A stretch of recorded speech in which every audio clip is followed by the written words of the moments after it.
I listened to an interview where you said there was a time where you weren't even directing anymore, and you have come from that to making this film that took you way out of, there's no such thing as comfort zone with the artifact. So I want you to tell me about, that journey and the mindset that you were in that pushed you to make this film.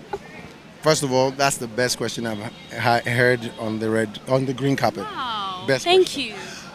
Because it takes me to a place where I think every director must go, right? Every director must go to that place where you question yourself. Are you made for the arts? And I think that if you come back from that, then maybe you're supposed to be a director. That journey started with me making my first film, and it was such a hit. So I thought, I must be a genius.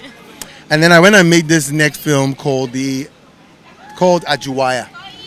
Yes, and interestingly, you know it, because I had the weirdest experience with Ajuwaya, and I learned something major. I took Ajuwaya to cinemas in 2017, and it was a major flop. And of course, that's where all of my issues then started. I started to struggle with, am I supposed to be a director? Do I know what I'm doing? I was actually never trained, so maybe you don't even know what you're doing. This took me into some kind of directing slump, where I would get directing opportunities and I'll say no. So that's about 4 years, yes. I didn't touch a directing gig. Now, how did I get out of my slump? You guys did it. You young guys did it. Because guess what? Ajuwaya came online and it became a sensational hit. This film goes on and has 1 million views on YouTube years after. Now, I realized that, and I learned something very important there. You must understand your audience.